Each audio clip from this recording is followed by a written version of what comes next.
وحده لا شريك له وأشهد أن محمدا عبده ورسوله أما بعد فإن خير الحديث كتاب الله وخير الهدي هدي محمد صلى الله عليه وسلم وشر الأمور محدثاتها وكل محدثة بدعة وكل بدعة ضلالة وكل ضلالة في النار.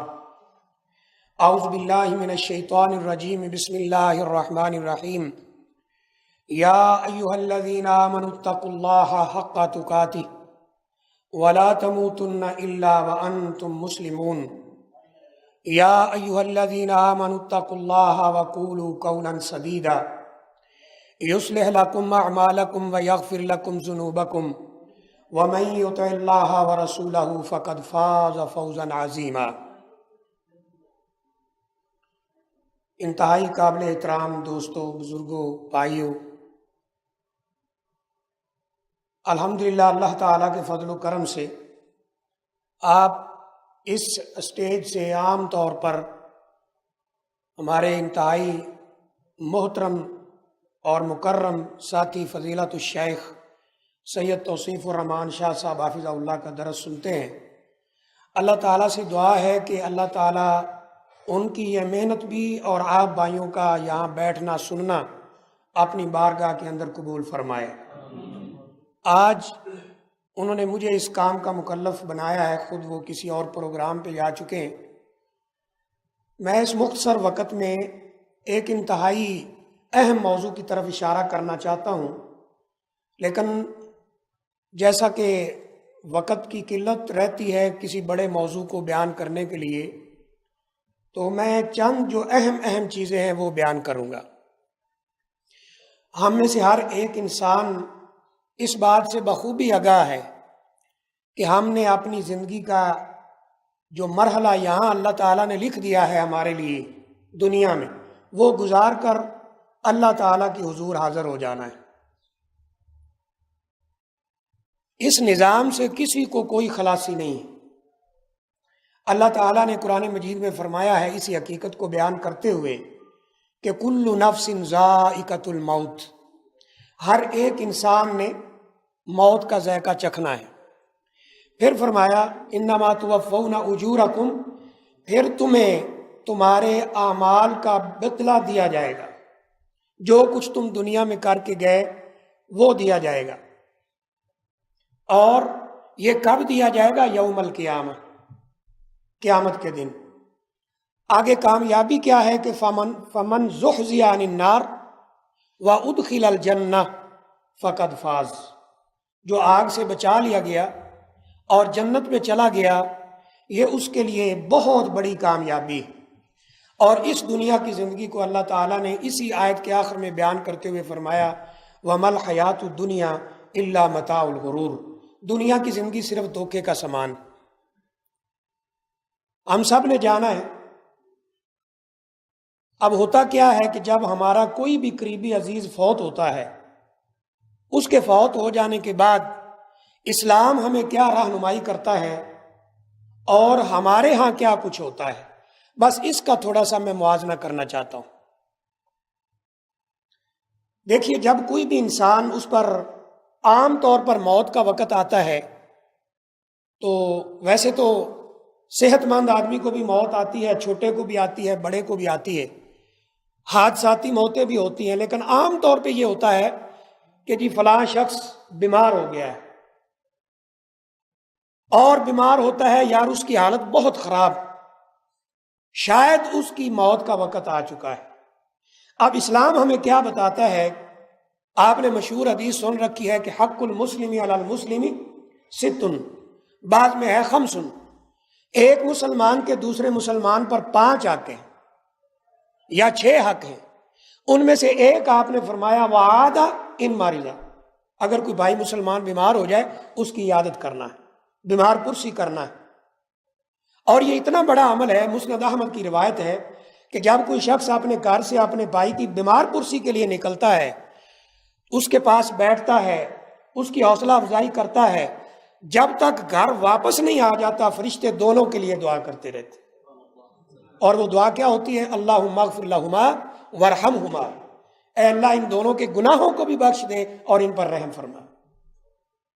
اور مسند احمد کی ہی دوسری روایت ہے، رسول اللہ صلی اللہ علیہ وسلم نے فرمایا جب تم اپنے بھائی کی عیادت کے لیے جاتے ہو تو تم جنت کے باغوں میں چلتے ہوئے جاتے، وہاں جا کر کیا کہنا ہے، کون سی دعا پڑھنا ہے اگر بھائی بیمار ہے، اس کی حالت خراب ہے، لا باس طہور انشاءاللہ، یہ عام دعا ہے، لیکن ایک خاص دعا رسول اللہ صلی اللہ علیہ وسلم نے سکھلائی، فرمایا کہ اگر تم کسی مریض کے پاس، بیمار کے پاس، اپنے بھائی کے پاس یہ دعا 7 دفعہ پڑھ دو اور اس کی موت کا وقت نہ لکھا ہو تو اللہ اسے شفا عطا کر دیتا ہے۔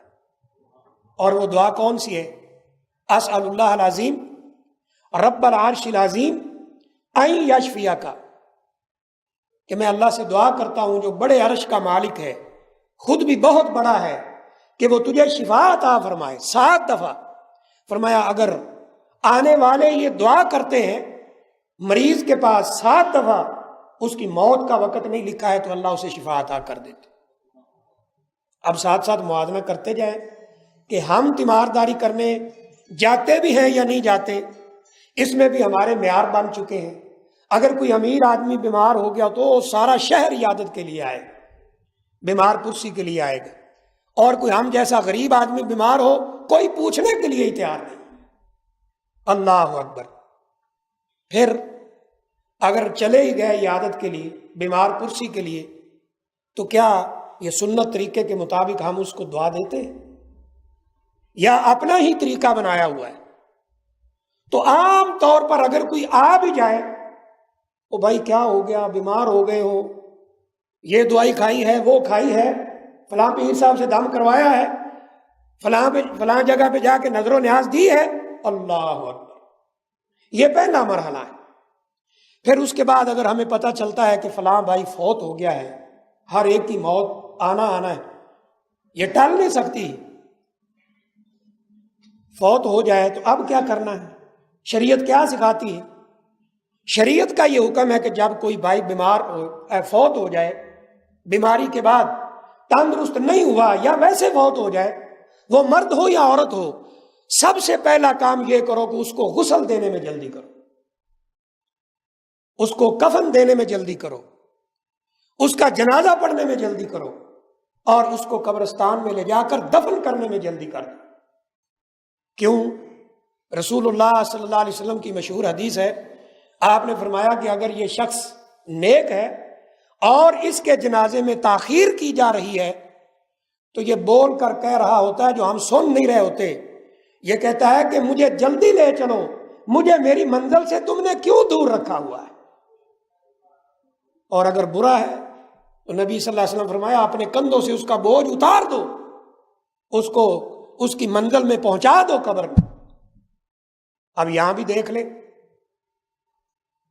سب سے پہلی بات تو یہ ہے نا کہ نہلانا، کفن دینا، ہمارا قریبی کوئی فوت ہو جائے، باپ فوت ہو گیا، ماں فوت ہوگی، بہن فوت ہوگی، کیا ہم اس کو غسل دیتے ہیں، کفن دیتے ہیں، اس کا جنازہ خود پڑھاتے ہیں؟ نہیں، ہم نے تو کرایہ کا مولوی رکھا ہوا ہے جس نے سارے کام کرنے، نماز بھی اس نے پڑھانا ہے، مردے کو غسل بھی اس نے دینا ہے، کفن بھی اس نے دینا ہے، جنازہ بھی اس نے پڑھنا ہے۔ اور آپ میں سے ہر ایک بھائی یہ بات اچھی طرح سمجھ سکتا ہے کہ اگر سامنے باپ کا جنازہ پڑا ہے، ماں کا جنازہ ہے، بیٹی کا جنازہ ہے، بہن کا جنازہ ہے، پھوپھی ہے، خالہ ہے، چچا ہے، تایا ہے، دادا ہے، جو اس کا رشتہ دار اللہ سے رو رو کر دعائیں کر سکتا ہے، مولوی صاحب نہیں کر سکتے۔ یہ بہت بڑا المیہ ہے۔ پھر یہاں پر بھی سب سے پہلا کام کیا ہوتا ہے؟ اگر پتہ چلنے لگ جائے نا کہ یہ بندہ اب بچ نہیں سکتا، اس کی موت کا وقت قریب آ چکا ہے، تو لاؤ جی 10-12 مولوی بلاؤ اور وہ اس کے پاس قرآن پڑھنا شروع کر دیں۔ یہ سارے طریقے ہم نے اپنے اپنا رکھے۔ اور آج کل ایک اور نئی بدعت چل رہی ہے، وہ کیا ہے کہ جو بندہ دنیا سے جا رہا ہے اس کے سر کے اوپر قرآن مجید رکھ دو۔ یہ بعض علاقوں میں چل رہا ہے، اس کے سینے پر قرآن مجید رکھ دو۔ کیوں بھائی؟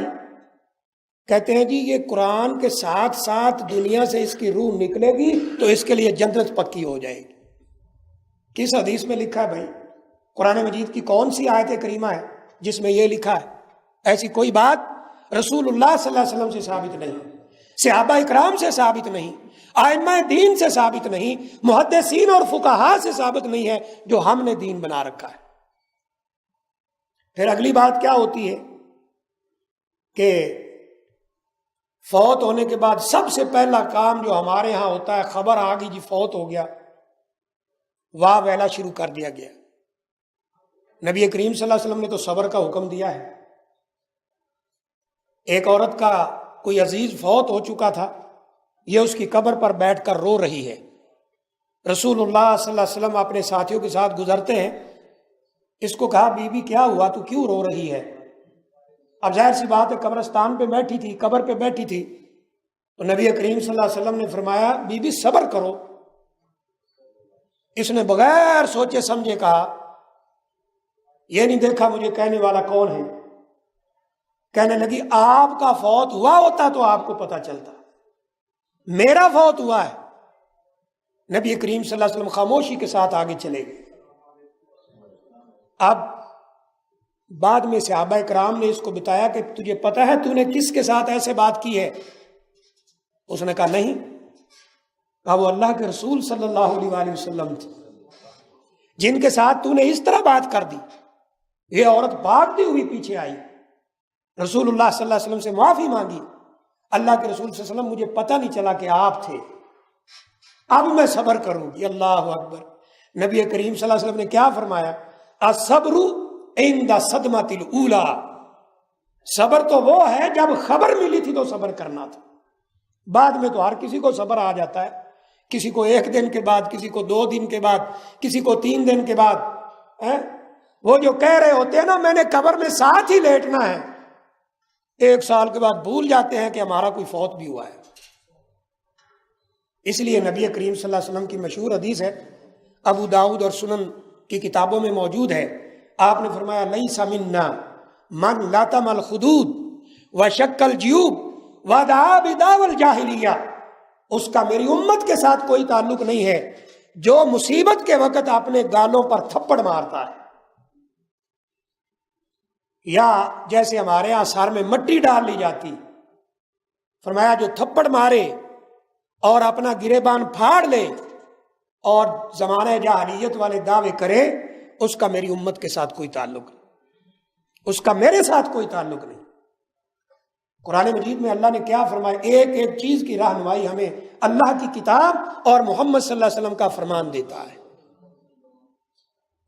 فرمایا کہ وہ لوگ اللہ والے کون ہوتے ہیں؟ جب الذین اذا اصابتہم مصیبۃ قالوا انا للہ و انا الیہ راجعون، اللہ کی طرف سے آئے ہیں، اللہ کی طرف جانا ہے۔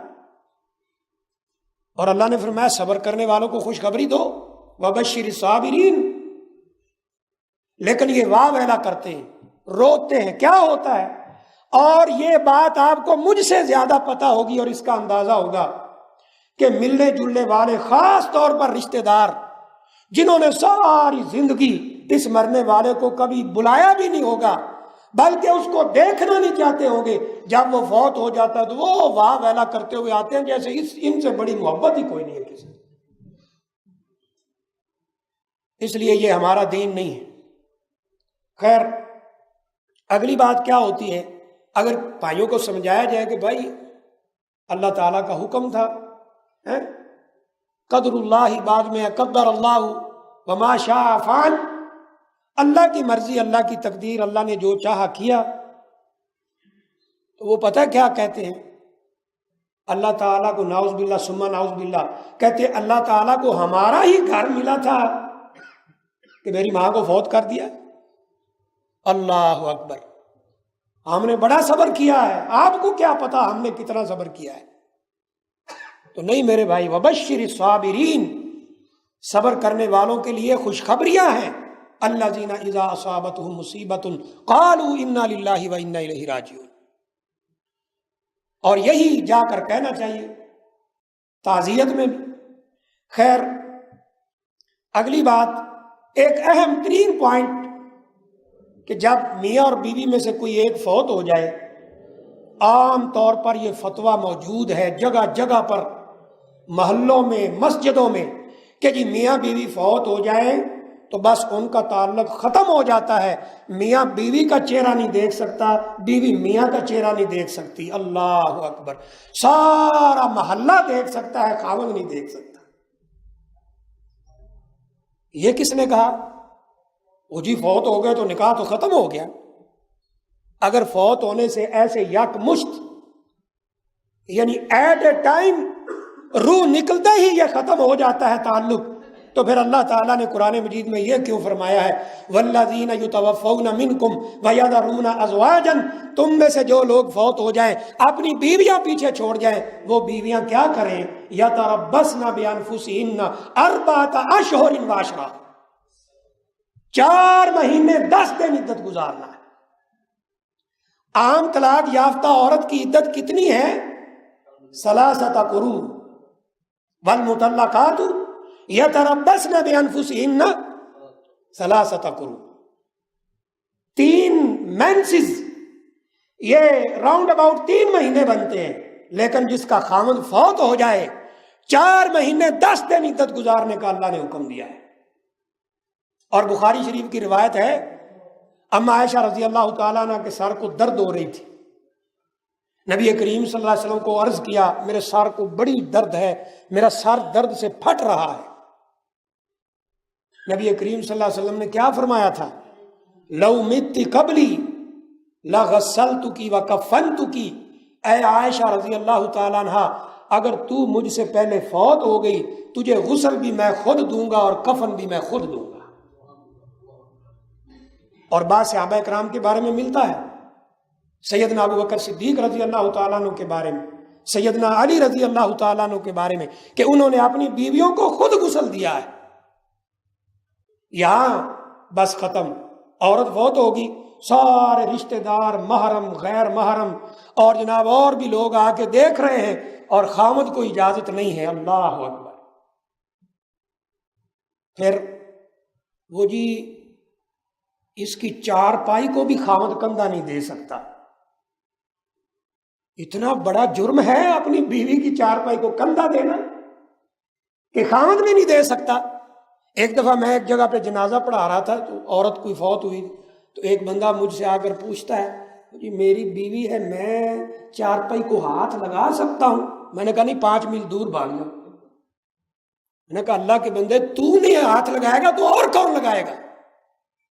اور میرے بھائیوں یاد رکھو، اگر بیوی نیک ہے، خامد بھی نیک ہے، اور خامد فوت ہو گیا ہے، اس عورت نے بعد میں کسی اور نیک بندے سے شادی نہیں کی ہے، جنت کے اندر یہ اسی خامد کے ساتھ اکٹھی کر دی جائے۔ ایک صحابی فوت ہونے لگے، اپنی بیوی کو پتہ ہے کیا کہا تھا؟ اگر جنت میں میرے ساتھ رہنا چاہتی ہو تو میرے بعد کسی سے نکاح نہ کرنا، کیونکہ سارے صحابہ جنتی تھے، انہیں پتا تھا کہ اگر میرے بعد کسی صحابی سے نکاح ہوا تو جس کے نکاح میں عورت فوت ہوتی ہے، اگر وہ بندہ بھی جنتی ہو عورت بھی جنتی ہو، دونوں کو اللہ اکٹھا کر دے۔ یا مولوی صاحب نے تعلق ختم کر دیا، سارا محلہ ہاتھ لگا سکتا ہے، چارپائی اٹھا سکتا ہے، چہرہ دیکھ سکتا ہے، خامد بیچارہ نہیں دیکھ سکتا۔ یہ دین پتہ نہیں کہاں سے لے کے آ رہے۔ اس کے بعد اگلی بات یہ ہے کہ ایک اہم بات کی طرف یہ اشارہ ہے کہ نماز جنازہ اور دفن اس وقت نہیں کرنا چاہیے جب زوال کا وقت ہو، زوال کا وقت ہو، اس کا خیال رکھ رہی ہے۔ بعض دفعہ دیکھا ہے عین سورج غروب ہو رہا ہوتا ہے، مغرب ہو رہی ہوتی ہے اور نماز جنازہ پڑھا جا رہا ہے۔ جس چیز سے رسول اللہ صلی اللہ علیہ وسلم نے روکا ہے اس کا کوئی خیال نہیں، اور جس کی اجازت ہے اس کا پتہ نہیں۔ بعض بھائی بعض علاقوں میں، بلکہ اکثر علاقوں میں، رات کو مردے کو دفن نہیں کیا جاتا، نہ رات کو نہلایا جاتا ہے، نہ اس کو رات کو کفن دیا جاتا ہے، اور نہ رات کو دفن کیا جاتا ہے۔ یہ بھی غلط ہے۔ آپ نے مشہور حدیث سن رکھی ہوگی کہ ایک عورت مسجد نبوی کی صفائی کیا کرتی تھی۔ یہ بوڑھی عورت ہے، اور حدیث میں آتا ہے کہ اسود تھی، کالی، کالے رنگ کی، یا افریقن کنٹریز جو ہیں یہاں سے کسی کی ہوگی وہاں سے، یہ مسجد نبوی کی صفائی کیا کرتی تھی۔ اس کا گھر بار کوئی نہیں تھا، نبی کریم صلی اللہ علیہ وسلم نے اس کا خیمہ بھی مسجد نبوی میں لگا رکھا تھا۔ یہ عورت رات کو فوت ہو گئی۔ صحابہ اکرام نے کسی عورت کو بلایا، اس کو غسل دلوایا، کفن دلوایا، جنازہ پڑھایا اور جا کے دفن کر دیا۔ نبی صلی اللہ علیہ وسلم کو ایک دو دن یہ نظر نہیں آئی کہ وہ عورت کدھر گئی۔ آپ نے صحابہ اکرام سے پوچھا کہ وہ عورت کدھر ہے جو مسجد کی صفائی کیا کرتی تھی؟ صحابہ اکرام نے عرض کیا وہ تو فوت ہو گئی تھی، ہم نے دفن کر دیا اس کو، جنازہ پڑھایا، دفن کر دیا۔ مجھے کیوں نہیں بتایا؟ اللہ کے رسول صلی اللہ علیہ وسلم، رات کا وقت تھا، نمبر ایک، سردی شدید تھی، بعض جگہ یہ اشارہ ملتا ہے، اور اصل بات کہ ہم آپ پر خوف محسوس کرتے ہیں، رات کو آپ کو اٹھائیں، نکلیں، کوئی دشمن نقصان نہ پہنچا۔ نبی کریم صلی اللہ علیہ وسلم نے کیا فرمایا؟ یہ تو نہیں کہا تھا کہ یہ تم نے رات کو اس کو دفن کیوں کر دیا ہے یا رات کو جنازہ کیوں پڑھا دیا ہے۔ آپ نے فرمایا دلونی علی قبرہا، اس عورت کی قبر پر مجھے لے چلو۔ رسول اللہ صلی اللہ علیہ وسلم نے اس کا جنازہ دوبارہ پڑھا ہے۔ اس سے ایک اور مسئلہ بھی حل ہو جاتا ہے۔ اکثر یہ سوال ہوتا ہے، جی جس مردے کا ایک جنازہ پڑھ دیا جائے نا، اس کا دوبارہ نہیں پڑھا جا سکتا، اور وہ لوگ جنہوں نے پہلے پڑھ لیا ہو وہ جنازہ دوبارہ نہیں پڑھ سکتے۔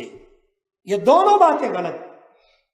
رسول کریم صلی اللہ علیہ وسلم نے انہی صحابہ کو ساتھ لیا تھا جنہوں نے اس عورت کو نہلایا اور کفن دیا اور دفن کیا، جنازہ پڑھایا۔ رسول اللہ صلی اللہ علیہ وسلم نے انہی صحابہ کرام کو ساتھ لے کر جنازہ دوبارہ پڑھایا۔ تو یہ بھی ہمارے یہاں ایک بہت غلط چیز ہے یہ فوتگی کے بارے میں، کہ جی ایک یہ فتویٰ ہے کہ جی جس کا ایک دفعہ جنازہ پڑھ دیا جائے دوبارہ نہیں پڑھا جا سکتا، اور جن لوگوں نے پہلے جنازہ پڑھ لیا وہ دوبارہ جنازے میں شریک نہیں ہو سکتے۔ دونوں باتیں غلط۔ اس کے بعد پھر ایک اہم ترین چیز جو کفن کے بارے میں عرض کرنا چاہتا ہوں۔ آپ کو پتہ ہے کہ مرد کے کفن کے کتنے کپڑے ہوتے ہیں؟ 3، عورت کے 5۔ یہ سادہ ہونا چاہیے، لیکن ہمارے ہاں کفن کیسے تیار ہو رہے ہیں؟ نمبر 1، یہ جی میرا احرام ہے، میں نے زم میں دھویا ہوا ہے، جب میں فوت ہو جاؤں تو میرا کفن اس احرام سے دینا۔ کیوں بھائی، اس سے کیا ہوگا؟ وہ جی اس میں نے عمرہ کیا ہے، اس کو زم سے دھویا ہے، اس کے بعد کوئی پانی اور نہیں لگایا ہے اس کو، یا اس کے ورثاء یہ کہہ رہے ہوتے ہیں یہ کفن اگر ہوگا قبر کے اندر اس کے اوپر تو اس کو قبر کا عذاب نہیں ہوگا۔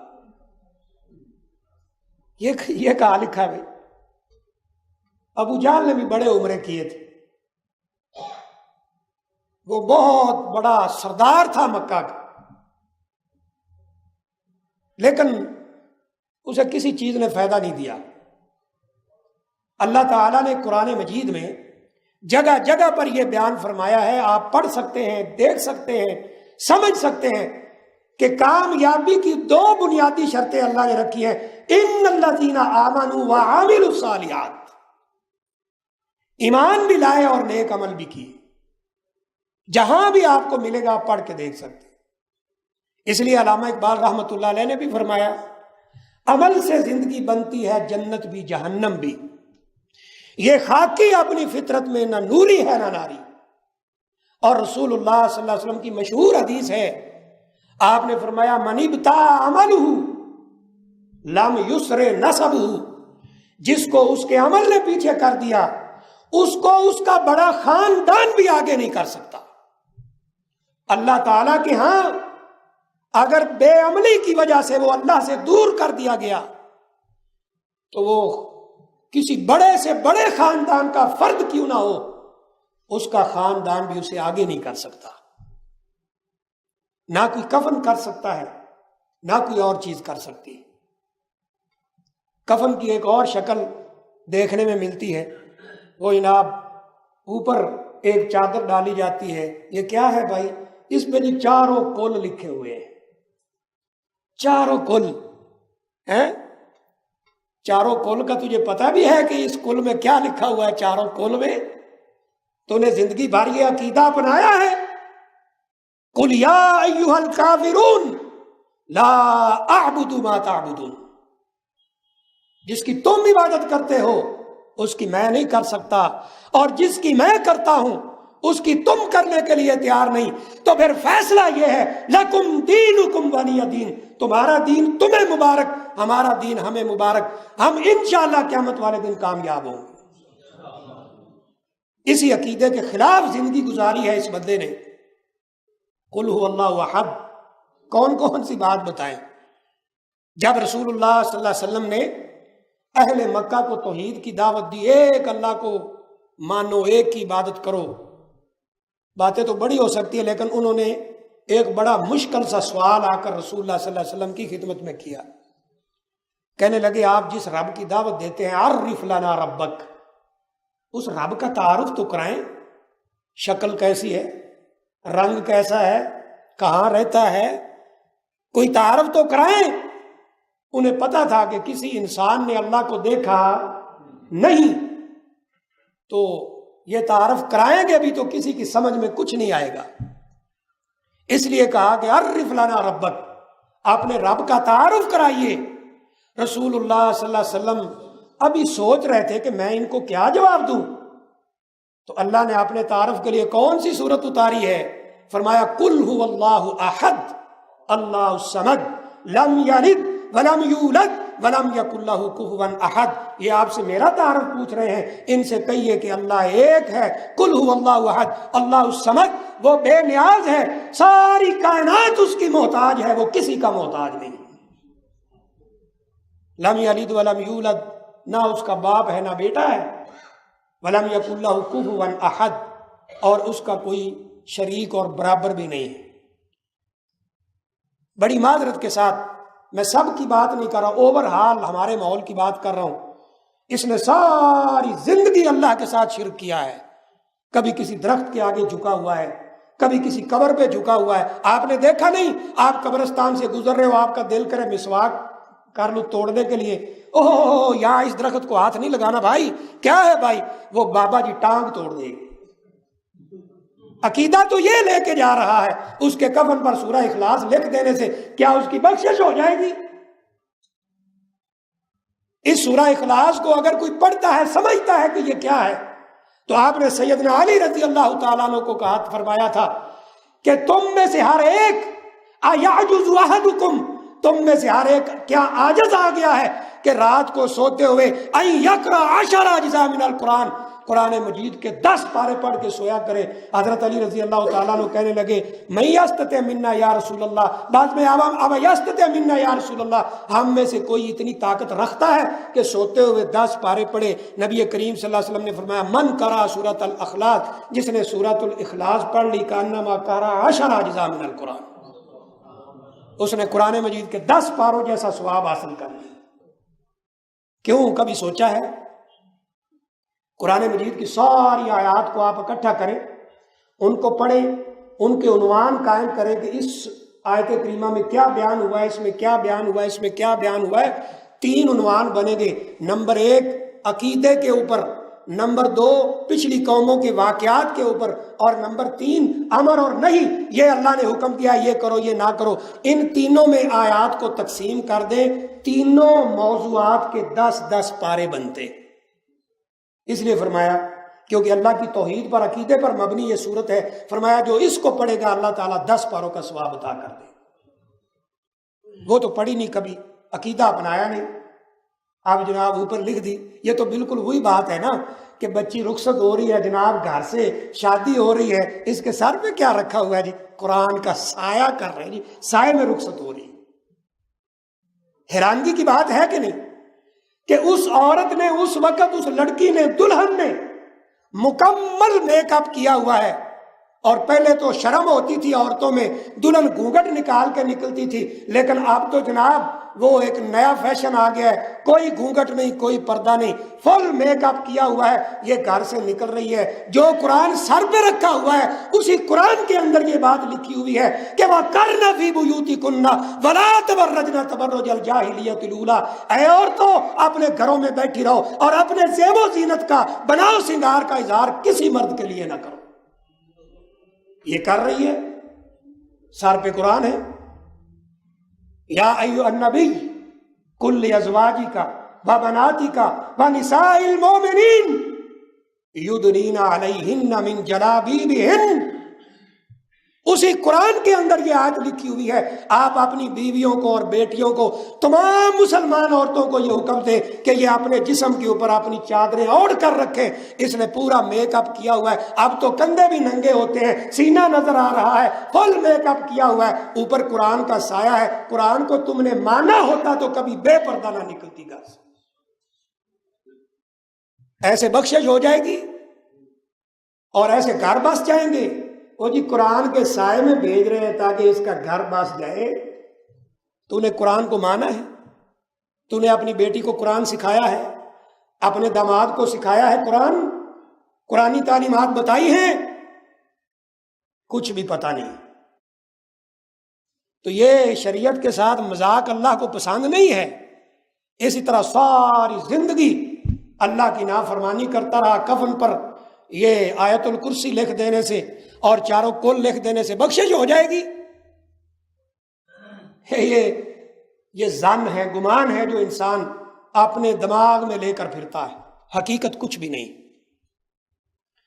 اس کے بعد ایک اور اہم ترین بات کی طرف توجہ دلانا مقصود ہے کہ نماز جنازہ، پہلے بھی میں اس پہ تھوڑا عرض کر چکا ہوں کہ نماز جنازہ، غسل، دفن سب میں جلدی کرنی چاہیے۔ اب ہمارے ہاں کیا ہوتا ہے کہ جی رات کو کوئی فوت ہو گیا، اگلا دن بھی گزر گیا، اگلی رات میں کیوں بھائی اس کا جنازہ کیوں نہیں پڑھ رہے ہو، کیوں دفن نہیں کر رہے ہو؟ وہ جی امریکہ سے بیٹا آ رہا ہے، سعودی عرب سے بھائی آ رہا ہے، بھلا میرے بھائیو جنازہ فرض کفایہ ہے۔ اور کبھی آپ نے سوچا، ہم نے سوچا کہ اگر ہم یہاں سے سعودی عرب سے چلے بھی جائیں، کوئی امریکہ سے آ بھی جائے تو پھر مردہ اٹھ کے بیٹھ جائے گا کہ میں اس کو ویلکم کر لوں؟ پھر بھی تو اس کو دفن کرنا ہی ہے نا۔ آخری دیدار، ماں کا آخری دیدار، ماں کو ساری زندگی سولی میں لٹکائے رکھا لوگوں نے اور آخری دیدار ہو رہا ہے۔ یہ کس کو ہم بیوقوف بنا رہے ہیں؟ تو اس لیے میرے بھائی اس میں بھی جلدی کرنی چاہیے۔ پھر ایک اور بدعت، وہ جنازہ اٹھا کے چلتے ہیں، کلمہ شہادت، سارے کھڑے ہو جاتے ہیں، جی اشہد اللہ الہ الا اللہ واشہد ان محمد عبدہ ورسولہ۔ کیوں بھائی؟ کس نے بتایا ہے؟ وہ بعض جگہ بھائی یار یہ ثابت تو ہے نہیں، ایک بھائی کہتے ہیں چلو ثابت تو نہیں ہے، اس بہانے کلمہ تو پڑھ لیتے ہیں۔ ماشاءاللہ، اسی بہانے کلمہ تو پڑھا جاتا ہے۔ تو بہرحال اس کی بھی کوئی اصل نہیں ہے۔ پھر ایک اور اہم بات، وہ میں بھی اس میں شامل ہوں، آپ بھی شامل ہیں، ہم جنازے میں شریک ہونے میں بہت سستی کرتے ہیں۔ نبی کریم صلی اللہ علیہ وسلم کا فرمان ہے، آپ نے فرمایا کہ جو شخص کسی مسلمان بھائی کے جنازے میں شریک ہوتا ہے وَلَهُ قِرَاطٌ، اس کو ایک قرات کا ثواب ہے، اور جو دفن کے لیے ساتھ قبرستان چلا جاتا ہے اسے 2 قرات کا ثواب ہے۔ صحابہ اکرام نے پوچھا وَمَا الْقِرَاطُ یا رسول اللہ، یہ قرات کیا ہے؟ بعض روایات میں وَمَا الْقِرَاطُ، یہ قرات کیا ہے، اس کا ہمیں علم نہیں، بتائیے۔ رسول اللہ صلی اللہ علیہ وسلم نے فرمایا قرات احد پہاڑ کے برابر ہے۔ احد پہاڑ دیکھا ہے نا بھائیوں؟ مکہ میں ہے نا، مدینہ میں، مدینہ میں یہ پہاڑ ہے، احد پہاڑ، جنگ احد جہاں ہوئی۔ ہمارے بعض بھائی مدینہ یونیورسٹی میں جب ہم پڑھتے تھے تو انہوں نے بتایا کہ اس پہاڑ کا وہ گاڑی سے ایسے پورا راؤنڈ چکر کاٹا نا تو 14 کلومیٹر فاصلہ بنتا ہے، 14 کلومیٹر۔ جنازے میں شریک ہونے کا اتنا ثواب ہے، اور قبرستان ساتھ جانے کا ڈبل۔ لیکن اس میں ہم سستی کرتے ہیں، ہم کہتے ہیں چلو اور لوگ ہیں نا جنازہ پڑھنے کے لیے۔ اور بعض فقہا محدثین نے بڑی اچھی بات لکھی ہے کہ اگر آپ لوگوں کے جنازے میں شریک ہوں گے تو لوگ بھی آپ کے جنازے میں شریک ہوں، جیسا کرو گے ویسا بھرو۔ اس کے علاوہ ایک اور اہم ترین بات ہے کہ یہ قبر جو ہوتی ہے نا، قبر بنانے کے لیے وہ عام طور پر یعنی اتنی لیٹ کر دی جاتی ہے۔ کئی جگہ پر یہ دیکھنے کو ملا کہ بھائی اب جنازہ ہو گیا، قبرستان کیوں نہیں لے کے جا رہے؟ وہ جی ابھی قبر میں دیر ہو رہی ہے، ابھی قبر تیار نہیں ہوئی ہے۔ تو یہ جتنے بھی میرے بھائی چیزیں ہیں ان کا شریعت سے کوئی تعلق نہیں اور ان سے بچنا چاہیے۔ اچھا جی، اگلی بات ایک اہم ترین ہے، وہ یہ ہے آج ایک چیز رجحان یہ بنتا جا رہا ہے، اور وہ یہ ہے کہ ابھی انسان زندہ ہے اور اس نے اپنی قبر پہلے کھدوا رکھی ہے، مجھے یہاں دفن کرنا ہے۔ ایسا ہے کہ نہیں بھائی؟ میرے علاقے میں میرے گاؤں سے چلے تو جو سٹاپ آتا ہے اس پہ ایک آدمی ہوتا تھا، چھوٹا سا اس کا قد تھا۔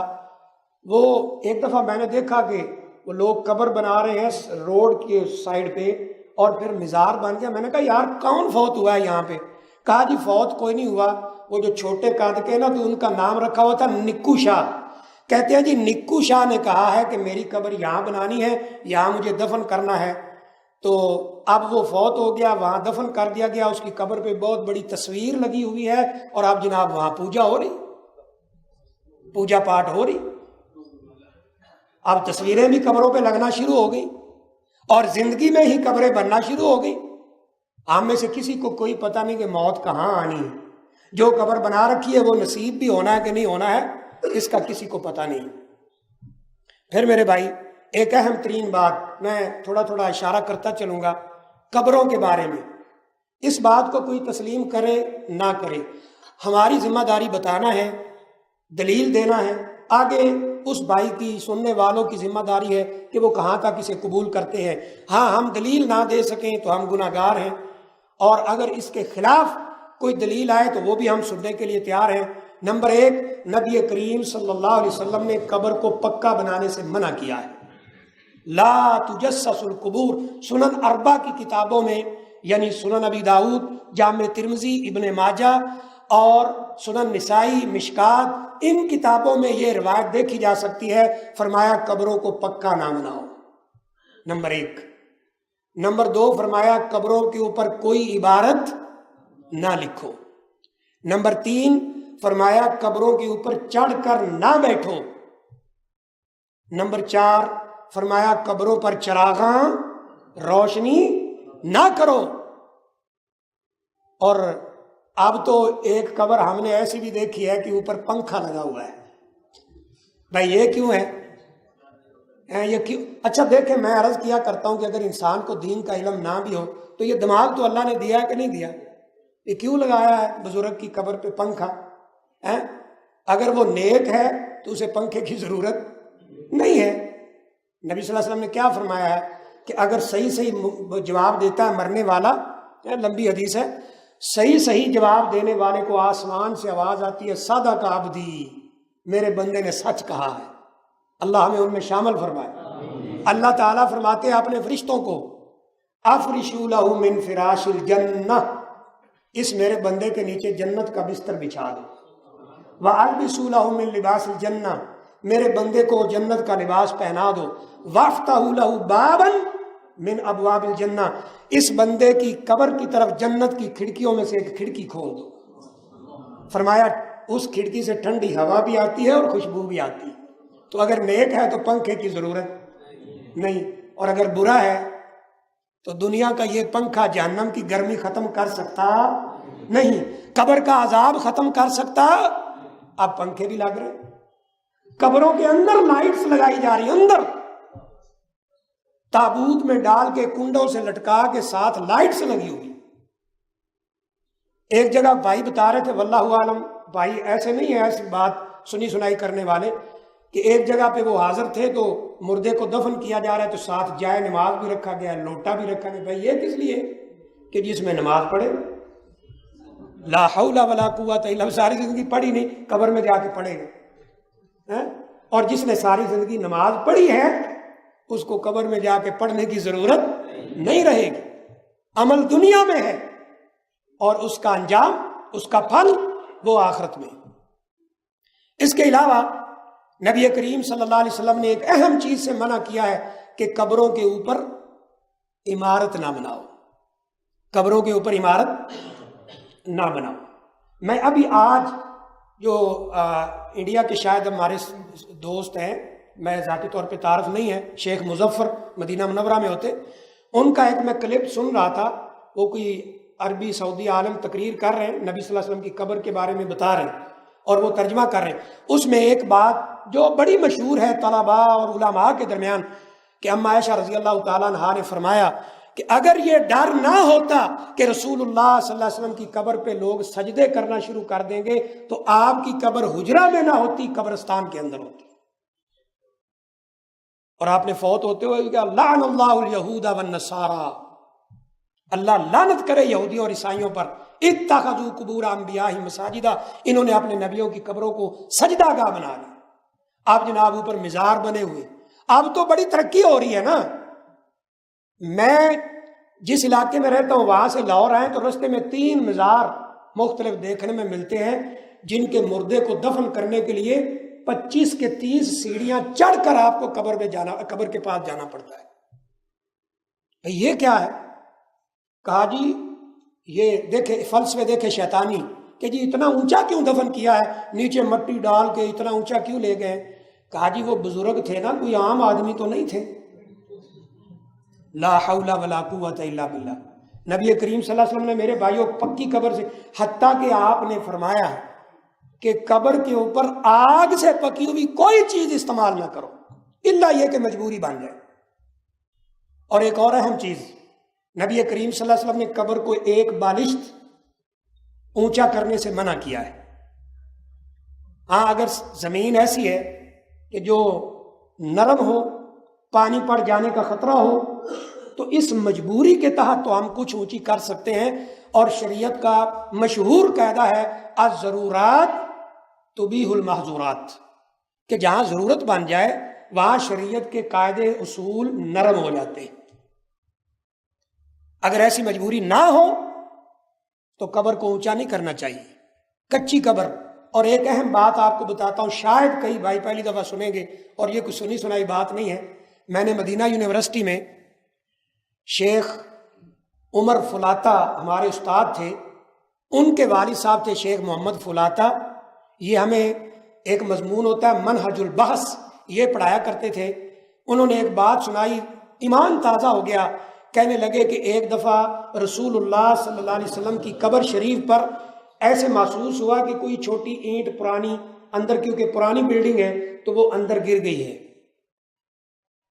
اور نبی کریم صلی اللہ علیہ وسلم کی قبر شریف کے اندر جانے تک کوئی رستہ، کوئی دروازہ نہیں. اندر جو 2 دیواریں ہیں ان کو کوئی دروازہ نہیں، باہر جالی والی کو ہے لیکن کوئی دروازہ نہیں. اگر کسی نے اندر جانا ہو تو ایک ہی رستہ ہے، گنبد کے اوپر سے ایک کھڑکی رکھی ہوئی ہے، اس کو کھول کر اندر لوگ جاتے، یا جس نے بھی جانا ہو کھڑکی ہے اوپر. اور یہ صرف اس لیے ہے کہ قبر شریف تک کوئی عام بندہ نہ پہنچ سکے. اس کے نیچے نور الدین زنگی کا بنایا ہوا گنبد ہے لکڑی کا، اس کو بھی اس طرح کھڑکی ہے. اوپر یہ ترکیوں کا بنایا ہوا ہے، اسے بھی کھڑکی ہے، اس کو کھول کر آپ جا کے دیکھ سکتے ہیں، وہ اوپر سنگلی سے ایسے اس کھڑکی کو باندھا ہوا بھی ہے. لیکن ماشاءاللہ ہمارے بھائیوں کا کیا کہنا ہے. وہاں مدینہ میں کھڑے تھے تو ایک بھائی سمجھا رہا ہے دوسرے، میں تو حیران ہوتا ہوں، الف با کا پتہ نہیں، فتوے دے رہے. کہتے پتہ ہے یہ کھڑکی کیا ہے، یہ اوپر سنگل کیوں ڈالا ہوا ہے؟ انہوں نے کہا جی کیوں؟ کہتے ایک وہابی چڑھا تھا اس کو توڑنے کے لیے تو یہیں پہ دفن ہو گیا ہے. اللہ اکبر.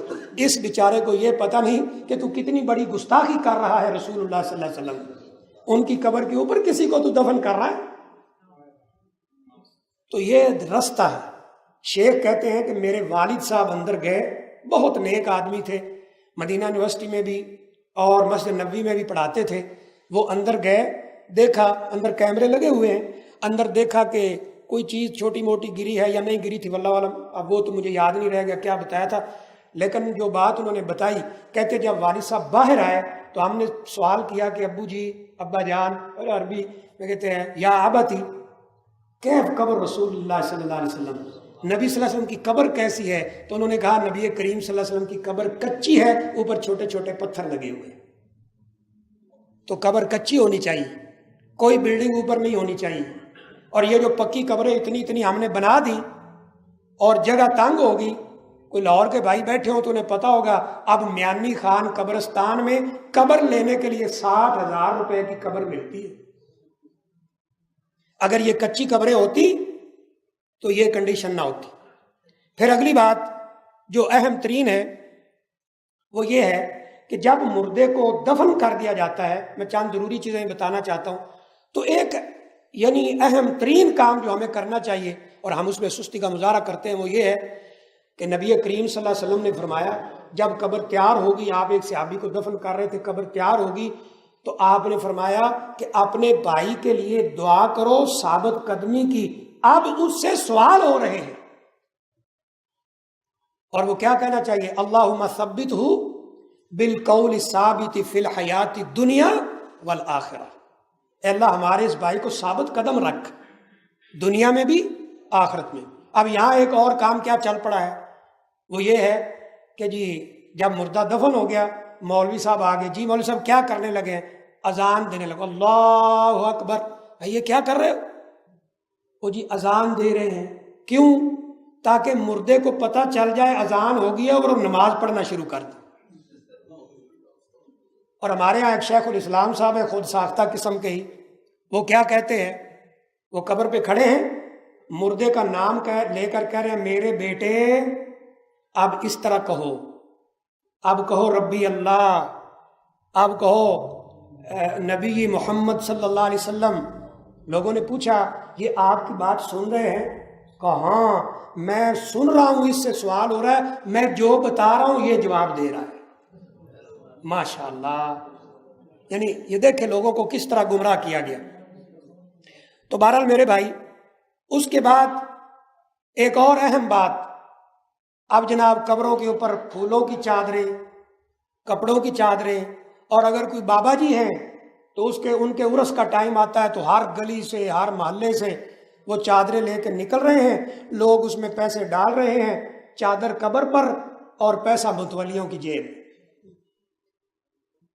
یہ چادریں، یہ پھول کی چادریں کچھ بھی رسول اللہ صلی اللہ علیہ وسلم سے یا صحابہ کرام سے ثابت نہیں۔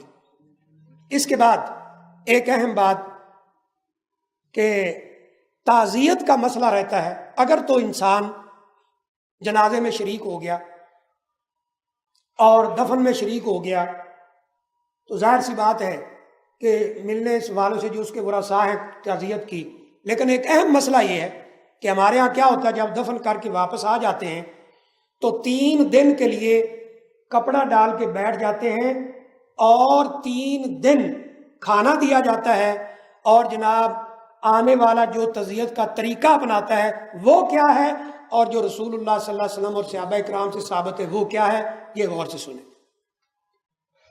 کوئی آدمی فوت ہو گیا، اب جناب کپڑا ڈال کے بیٹھے، ٹھیک ہے، رسول اللہ صلی اللہ علیہ وسلم نے فرمایا 3 دن تعزیت کے لیے۔ اس کا مطلب کیا ہے کہ جن کا بندہ فوت ہوا ہے ان کا کوئی آدمی 3 دن گھر میں موجود رہے، کہ یہ نہ ہو کوئی تعزیت کرنے کے لیے آئے اور آگے گھر میں کوئی بھی نہ ہو۔ اب اس کا مطلب یہ نہیں ہے کہ 3 دن کپڑا ڈال کے بیٹھ جاؤ اور جو صبح 8 بجے بھی آیا ہے اس نے زور تک بیٹھنا ہے، زور کی نماز کے بعد کھانا ملنا ہے، وہ کھا کے جانا ہے، اور اگر کھانا نہیں دیا تو کہیں گے آنے والے ہماری قدر ہی کوئی نہیں کی، ہم آئے تھے۔ اور ہمارے ہاں ہوتا کیا ہے کہ رشتہ دار تعزیت کے لیے آ رہے ہیں، بچے بھی، عورتیں بھی، بوڑھے بھی، نوجوان بھی، ایک گھر میں اگر 10 افراد ہیں تو 10 کے 10 تعزیت کے لیے آ جائیں۔ یہ کوئی طریقہ نہیں ہے رسول اللہ صلی اللہ علیہ وسلم سے، کسی سے یہ ثابت نہیں۔ تعزیت کیا ہے؟ تعزیت کا معنی ہوتا ہے جو بندہ فوت ہو گیا اس کے گھر والوں کو حوصلہ دینا. اس کا طریقہ کیا سکھایا رسول اللہ صلی اللہ علیہ وسلم نے؟ اور مختلف دلائل سے یہ ثابت ہوتا ہے کہ ان کو سب سے پہلی بات جو جا کر کہنا ہے انا للہ و انا الیہ راجعون. پھر ایک اور دعا بھی ہے، بعض حدیث میں ثابت ہے، بالکل صحیح حدیث ہے، انا للہ ما اخذ وَلَهُ مَا أَعْطَى وَكُلُّ شَيْءٍ عِنْدَهُ بِأَجَلٍ مُّسَمًّى فَلْتَصْبِرْ وَلْتَحْتَسِبْ. دوبارہ پڑھتا ہوں، اِنَّ لِلَّهِ مَا أَخَذَ وَلَهُ مَا أَعْطَى وَكُلُّ شَيْءٍ عِنْدَهُ بِأَجَلٍ مُّسَمًّى فَلْتَصْبِرْ وَلْتَحْتَسِبْ. کیا معنی ہے؟ اِنَّ لِلَّهِ مَا أَخَذَ، جو اللہ نے واپس لے لیا وہ اللہ کا ہی تھا، اور جو دیا ہے وہ بھی اللہ کا ہے، جو زندہ ہے جو موجود وہ بھی اللہ کا ہے، اور ہر چیز ہر ذی روح اپنا وقت گزار کے اللہ کے پاس چلی جائے. فَلْتَصْبِرْ، تو صبر کر، اللہ تجھے اس کا ثواب عطا کرے گا. بتائیے اگر یہ دعا ہر آنے والا ورثاء کو دے تو موت کی حقیقت انہیں سمجھ آئے گی کہ نہیں آئے گی؟ نبی کریم صلی اللہ علیہ وسلم کا نواسہ فوت ہو رہا ہے، حضرت زینب رضی اللہ تعالیٰ عنہا کا بیٹا ہے.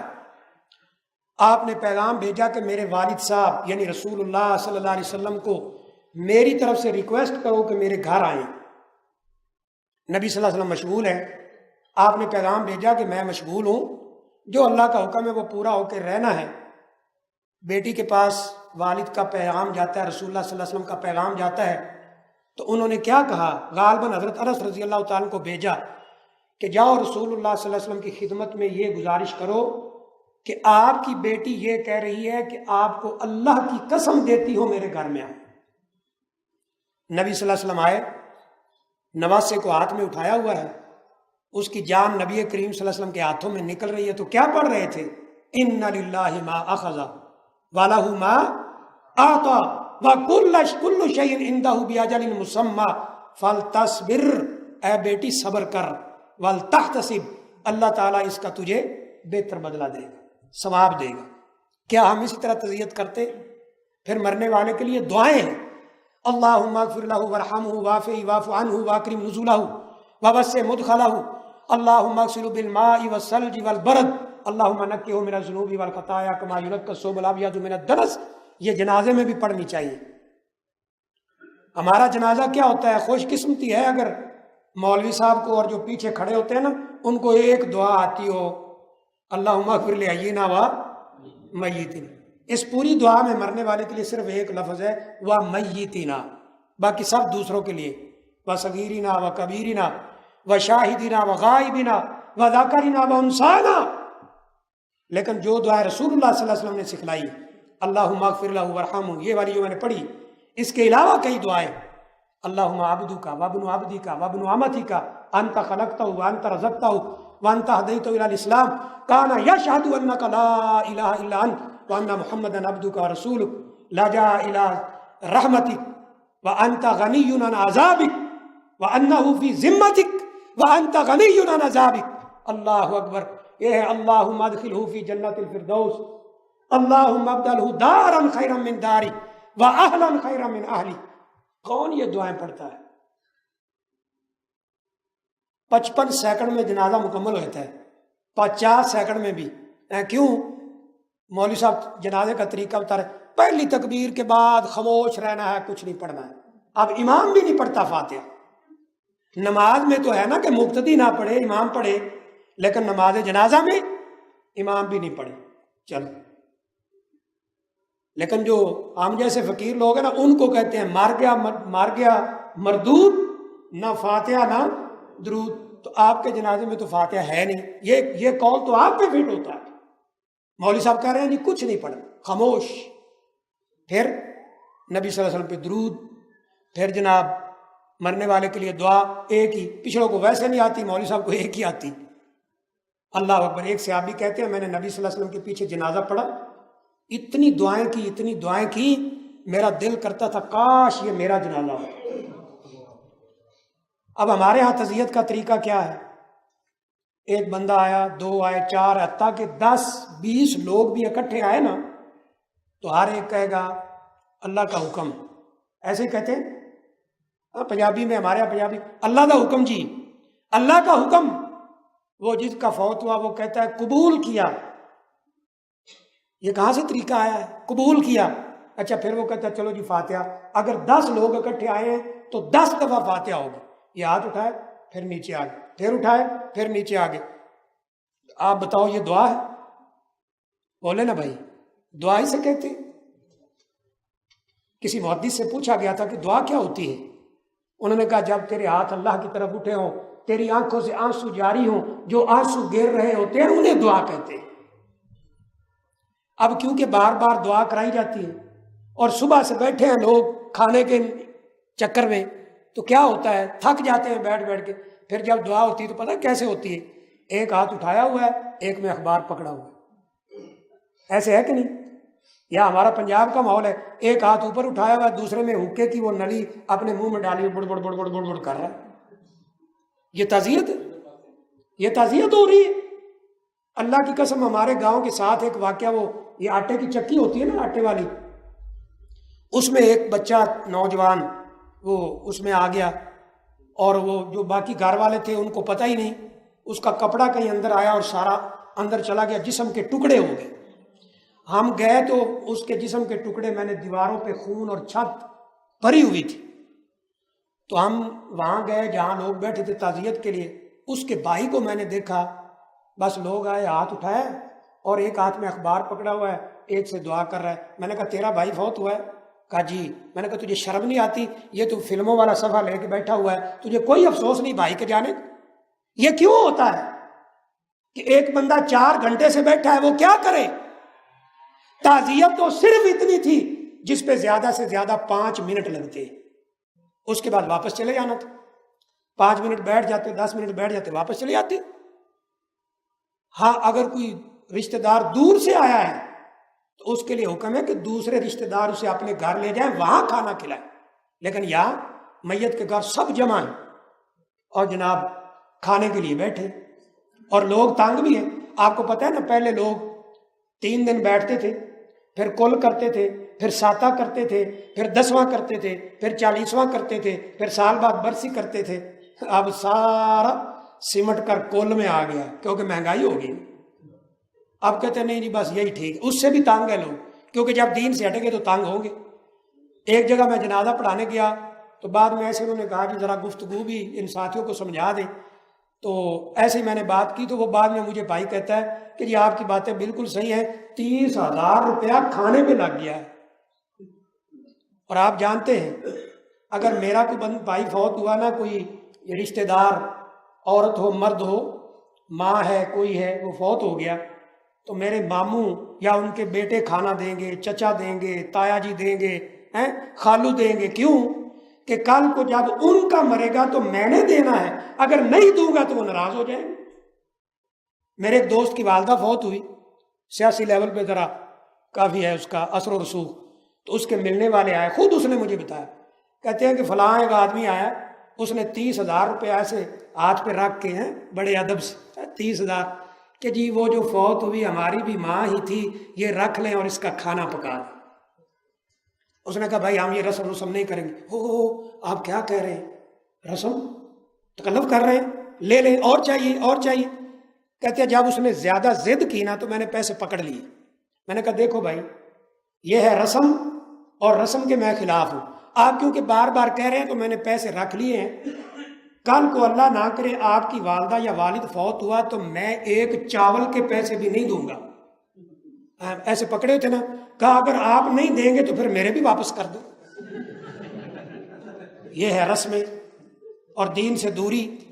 اس سے بہتر تھا کہ جو بندہ فوت ہو گیا ہے نا، اس کے اوپر قرض تھا تو آپ اپنے پیسے سے قرض اتار دیتے، اس کے بچے غریب مسکین ہیں ان کا تعاون کر دیتے، لیکن نہیں، یہ رسمیں بنی ہوئی ہیں۔ صبح سے بیٹھے، میری والدہ فوت ہوئی 2004 میں، اللہ تعالیٰ انہیں جنت میں جگہ دے، تو وہ جناب رشتہ دار ہیں، اب وہ رکتے نہیں لوگ، ایک سائڈ پہ نا ہمارا گھر 2-3 چھوڑ کے آگے گھر خالی کرا کے وہاں وہ بیٹھ گئے، اور یقین کریں مجھے پتہ بھی نہیں تھا کہ یہاں بیٹھے۔